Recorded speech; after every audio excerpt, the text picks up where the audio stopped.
Good evening and welcome to Ask the Specialist. I'm Amy Robinson. Tonight we ask the small business specialists on CMU Public Television.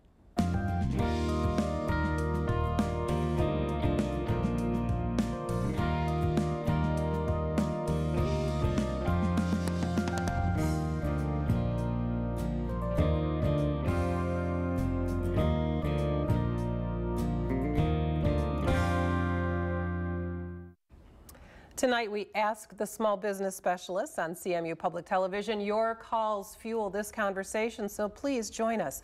First, we want to introduce our guests. Welcome to Tony Fox, Michigan Small Business and Development Technology Center. And Tony, welcome. Tell us briefly what your organization does. Sure thing, and thanks for having me. The Small Business and Technology Development Center is a partner program of the Small Business Administration, and our work revolves around helping existing businesses grow as well as helping new companies launch. We do so throughout the state of Michigan, actually. The state's divided into regional offices, so there should be an office nearby wherever our viewers are located. And the primary service we provide is one-on-one counseling. And so we'll sit down at no cost to the individual business owner or potential business owner and help them explore what their path to success might be. We also have a variety of trainings that we provide, ranging from no cost to some fee-based, where we're recovering cost. They can range from a 3-hour workshop through a 30-hour comprehensive business planning course. And then finally, we have access to market research that often companies don't have access to unless they become a client of ours, and then we're able to provide access to them at no cost, helping them make more informed business decisions. All right, fantastic. Welcome. Thanks. And welcome to our other guest, Erin OBrien with Central Michigan University's Research Corporation. Welcome, Erin. Good evening. Tell us a little bit Thanks about what you do. Yeah, sure. Central Michigan University Research Corporation. We're a business accelerator in which we help businesses commercialize their technology, businesses or entrepreneurs, primarily those with some sort of intellectual property associated with them. Sometimes that's a product. It's the easiest way to categorize, I'd say. But we also have a business incubator in which we have a facility. It's kind of on the south end of the university campus. And we have office space and wet laboratory space. So for those companies that are getting up and started might need some office space to do so. And so we have that as well. We provide a variety of different services based on what the client's needs are. Happy to see Tony here this evening with the Small Business and Technology Development Center, because we interact very well between the two organizations to make sure that the entrepreneur gets exactly what they need, so they don't have to stop and think about where they need to go, but they come in and we'll make sure they get the right resources at the right time. Fantastic. And we'll talk about some of the advice you have for small business owners. If you have a small business or are thinking of starting one, this is your time to call and get some ideas and bounce some questions off of our experts tonight. So let's start at the ground level. I have an idea. I think I'd like to start a business. I guess before even the process of how, let me ask you, how do I even know if it's a good idea? Erin? Sure.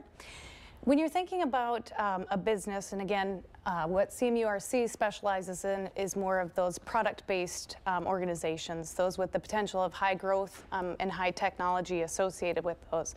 The first thing we take a look at is there a problem in which that idea would be solving that problem or that issue? So if you kind of look at it in the context of what the problem is, what your product or your idea would be doing to solve that problem, and then the competitive advantage in which your company or your idea, your product would have in the marketplace. So that's the way that I like to keep it in context. You know, is there a problem in which your product is solving, and then what are the benefits that makes it better than what currently exists? Okay, and then Tony, you mentioned kind of marketing services that you have. So what should an individual do in terms of maybe looking at the market if they have a service or a product? How could they measure it? Do they need to come in and see you, or are they things they can do on their own? Well, they're both, really. You know, a lot of the groundwork is done by the individual entrepreneur in terms of doing web research, doing anecdotal observation types of research, which seems pretty simple, but it's really valuable. If they get into a space where they're having trouble finding answer to a particular question, such as, you know, where is my target market located, something like that, we do have access to databases that we can crawl through and see what sorts of information that they could use, such as, you know, demographic distributions based on certain geographies, people's propensity to do different activities, which is kind of fun because you can look at different ways to cross-pollinate, if you will, with your marketing efforts. So if there's a sweet spot with your clientele and they also have a high propensity to do something else, maybe there's an opportunity for some strategic alliance that way. But yeah, I would agree totally with Erin, and it really starts, the first step a business should be looking at is that market. And sometimes people come to us and they get the cart a little bit ahead of the horse, and they're looking to form the company, spending money already, and they still haven't really defined who that willing and able market is that they're going after. And that can be challenging. Yeah, that's a great point. And people get caught up in thinking, okay, what would the name of my company be? What would the logo look like? Those types of things. And really they need to make sure that there's somebody willing to purchase whatever it is that they're offering. And let's define our terms briefly for a minute here. We heard from a viewer in Beulah saying, what constitutes a small business? 10 employees, 50 employees, 100 employees? What are we talking about? Yeah, and everybody has their own definition, it seems. The SBA definition of small is actually typically under 500 employees, and I say typically because there are certain industry segments that measure it a little bit differently, but 500 employees is quite significant, and we're not talking just the micro businesses, if you will, the handful of employees, but we really do work across that spectrum, especially with the SBTDC. We have different teams actually that focus on those different growth stages. We have a growth team that focuses on companies that are in excess of 10 employees, over $1 million in sales, and helping them with defining their strategy plan. So it really, the SBA's definition, 500 employees or less, but it means a lot of things to a lot of people. 500 employees or less gives you a lot of wiggle room. Yeah. Absolutely. So we received a call from Leland, and let's talk online for just a moment, because they're mentioning here they have a small online business, and should they be charging sales tax? What are the responsibilities in that regard? I know, Tony, we were talking about it ahead of time, and you had some thoughts on that. Sure. I think one of the most useful things you can do is to start off on the michigan.gov/business website. Make sure that you're registered for all the appropriate taxes that you should be paying. When you get online, it's a little bit more unique. There are different considerations depending on what state you're actually selling in. And really, you get into a space that you should be talking to your team. And part of your team is going to be your CPA, who should be knowledgeable about tax issues and how they relate specifically to your business. So that would be my recommendation. If they have a specific tax issue, get with your CPA. Okay, very good, thanks. And Erin, I want to talk a little more about money, because that has to be a component when someone's trying to launch a business enterprise. And I think maybe there's an idea out there that there's perhaps grant money that the government may have for small business entrepreneurs. What's the situation there? Sure. There's definitely a number of opportunities when it comes to funding. I think one of the things we should clarify is when people talk about free money, grants and things of that nature, that they should always be cautious. There are a number of different scams, I'll say, out there that people are trying to solicit individuals to get them to buy into something that they probably shouldn't buy into. But that's why there's resources like the Small Business Technology Development Center and the CMU Research Corporation. A lot of times people focus a lot on money, and they maybe need to take a look at their business model, what their plan is, maybe look at how they're configuring things, and money is not always the thing that they might actually need at that time. So, but we do, Central Michigan University Research Corporation, we're one of 15 of the Michigan Economic Development Corporation's Smart Zones, and because of that we do have separate pools of funds available, again, those that fit within the criteria of the 21st century jobs, companies, advanced battery, advanced manufacturing, life sciences, alternative energy, homeland security and defense, those types of companies in which there's the potential for high growth, high technology. There are different sources available to help a company achieve different milestones and overcome some of the issues that they might have. At CMURC, we focus primarily on equity financing and then facilitating the Smart Zone funding sources. And then we work very closely with Tony's shop in that he has a specialty more in the debt financing arena. And so there are funds available for certain sectors, if you will, or certain phases of development. But as we were talking earlier, I guess I was getting the impression that as far as maybe a new business entrepreneur saying, gosh, I just need that seed money to get started, you know, that maybe there are grants. Maybe they're not as plentiful as people think? Yeah, there's a lot of misconception, I think, because it's hard to say there aren't any grants, because there are segments where there's high technology or there's a governmental need where there's an interest in something that'll benefit the greater whole of the community. But if it's a traditional type business, you know, it's very hard. It's really near impossible to find grant dollars for that. And really, the impetus for starting a business shouldn't be to get a grant. You know, and so sometimes people call with that misconception. We can clear things up as to what is out there and what is not, and then they still plow forward, and that's what we like to see. I would also share some of the scams tend to follow a similar pattern, and you know, if anybody's asking for money up front to get money in the future, that should be a red flag. And we're happy if you see something that's tangible, you have a source, we'd love to look into it, and if there is anything there, that's great. But try not to spend money up front on some of those. We've had some clients in the past that have unfortunately done that. Okay, very good. Thanks for that advice. We're taking your calls for the Small Business Specialists here on CMU Public Television. We encourage you to help keep the conversation going and ask them whatever questions are on your mind about your small business or your idea for the future. We heard from Grant, an individual who started a business 2 years ago. They currently have a DBA. Is there an advantage to choosing to go to an LLC? Sure. You know, an LLC, a limited liability company, affords some separation of your personal assets from your business assets. It also provides you some flexibility when you get into the taxation situation of a company. Having an LLC is one option to get that limited liability. There are also S corporations and some other entities that could be considered. Really need to talk to an attorney to make that decision based on the individual circumstance of the company and the personal side of things, because there are tax implications on both the business and personal side. The LLC is also more of a statewide designation, which is good when you get into things like contract law and having your name on things, your business name. It's more portable in a sense than the DBA is. Okay, very good, thanks. Erin, let me ask you, what does a good business plan consist of? And how do we continue a business plan through the life of the business?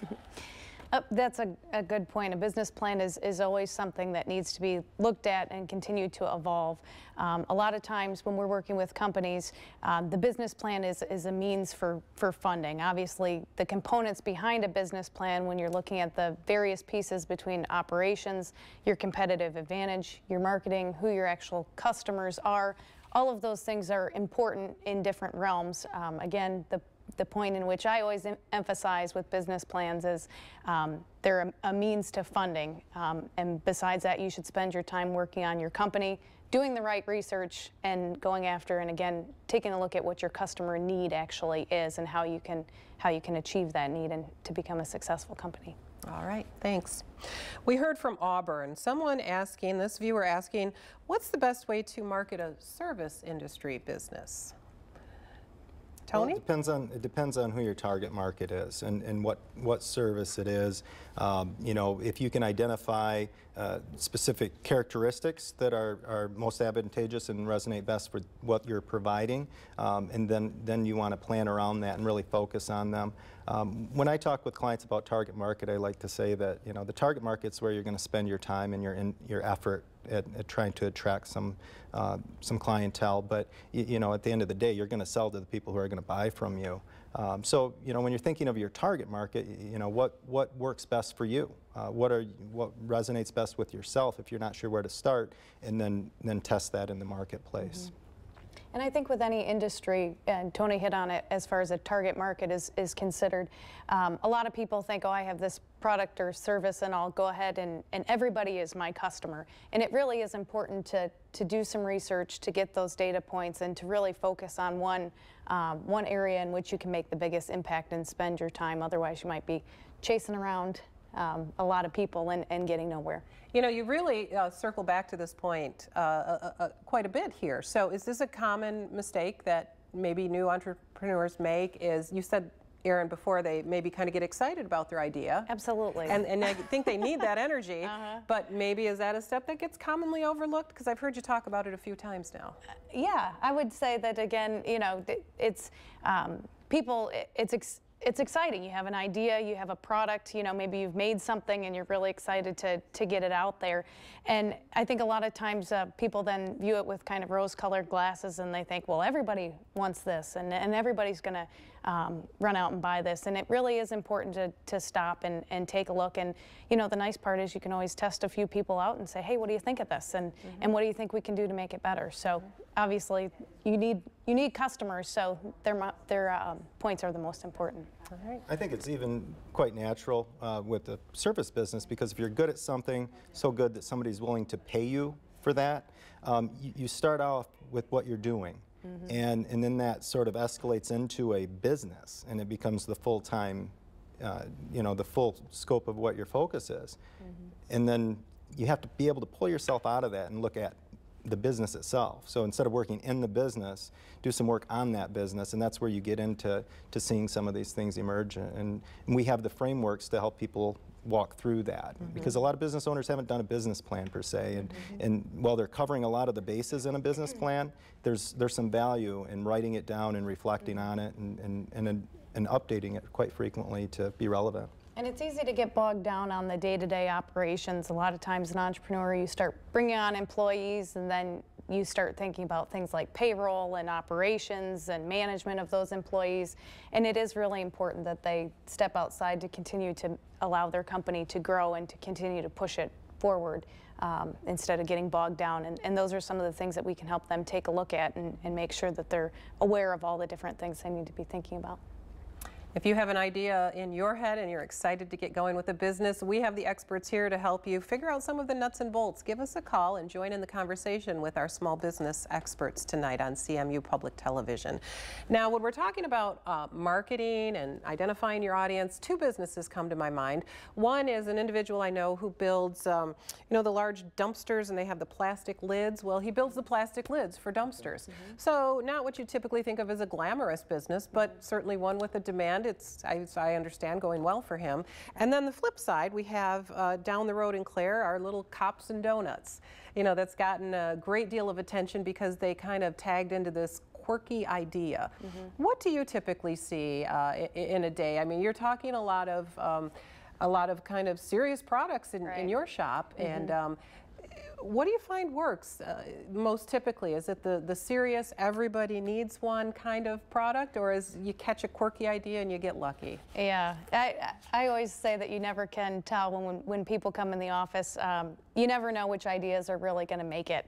It really comes down to a few items. The idea itself, but then also the talent behind it. You know, I always say somebody sold the pet rock and made a lot of money doing so.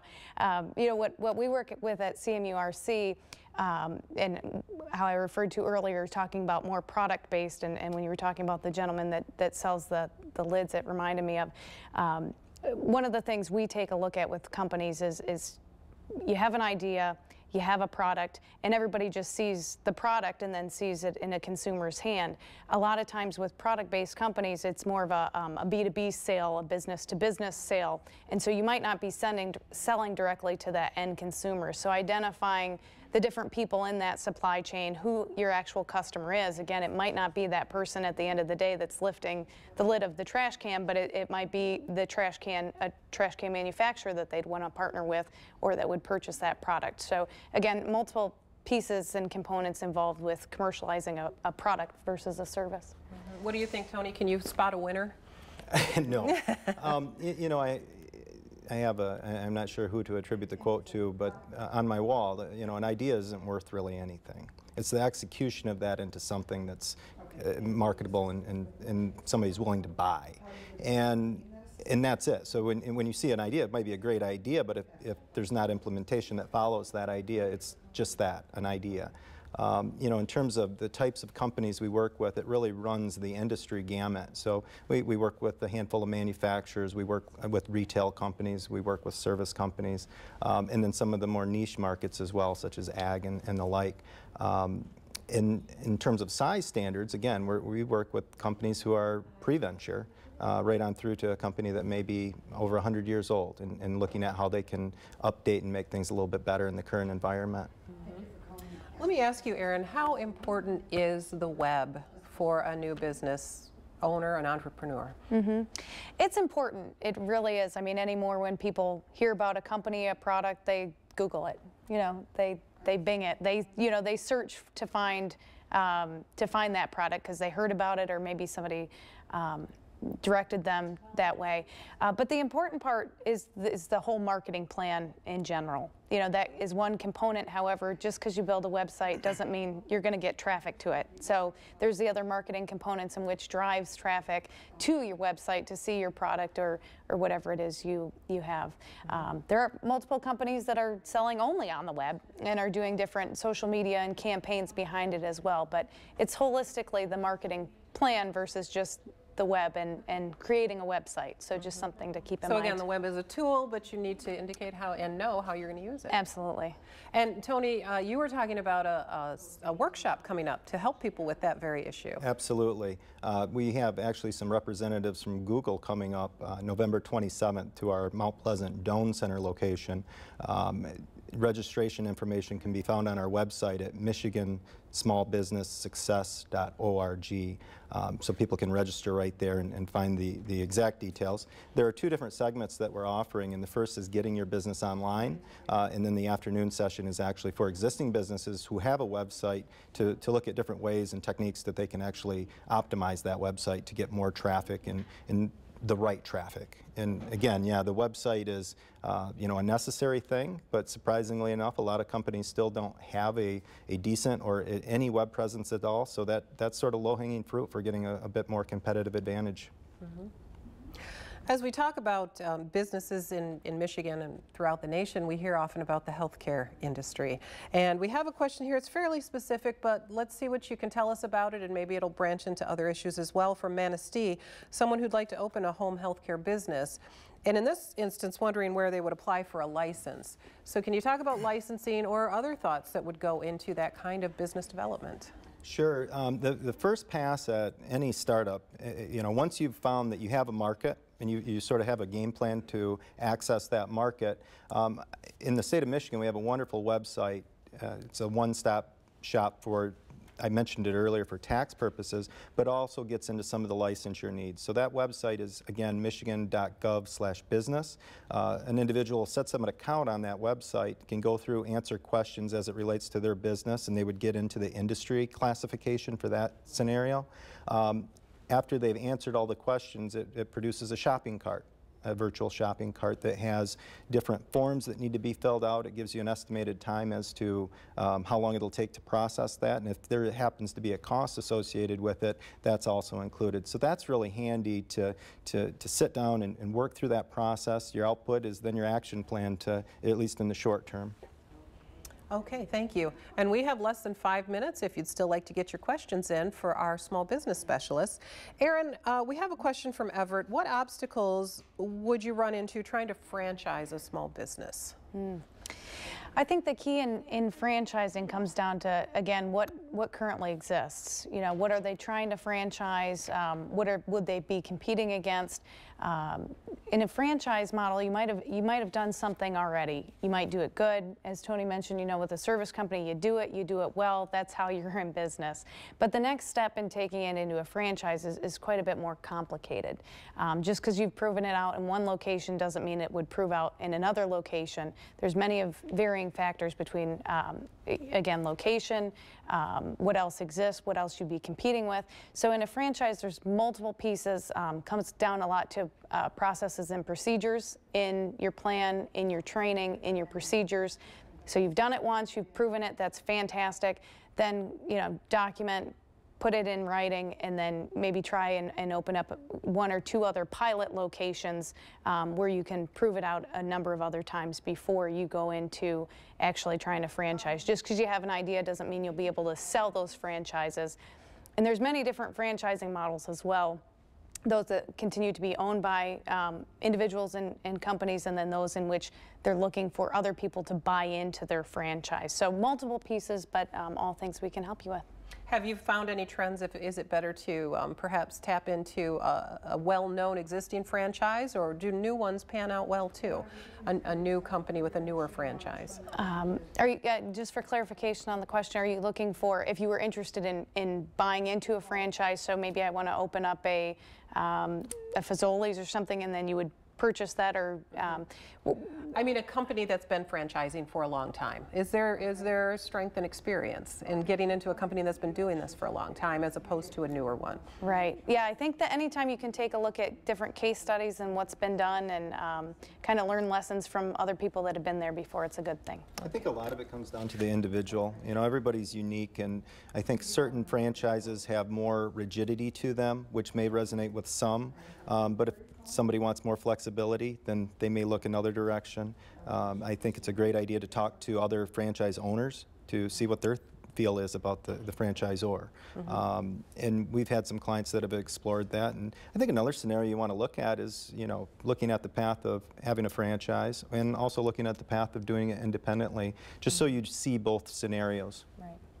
All right, very good. And we have just a short bit of time left, but I want to make sure that you both convey to the viewers how they can get in touch with you if they want to bring an idea to you or get more information through the services that you have. Tony, how can they reach you? The best way to reach us is going to be through our website at the michigansmallbusinesssuccess.org. And the reason being, when you access our website, there's a request for counseling link. Once it's completed, it'll look at your county, and based on that county, you'll be sent to the according regional office. So it's just going to be the most efficient way to do that. There's a lot of resources on our website as well that don't require you to become a client, but you can access there. Great, great. And Erin? Our website is the best way. It's www.cmurc.com. And now, can they fill out a request for information there? Can they contact us? A contact us page, I'm sure. Yeah, absolutely. And they'll be able to take a look at different companies that we've worked with, and there's some different stories there as well to give them an idea of what is a good company that we can really help. Great. Thank you so much for joining us. I want to thank our guest, Tony Fox with the Michigan Small Business and Technology Development Center, Erin O'Brien with the Central Michigan Research Corporation. Thanks too to our phone volunteers. Thanks to you for fueling our conversation today. And I invite you to join us next week for Ask the CPAs. I'm Amy Robinson. Have a good night.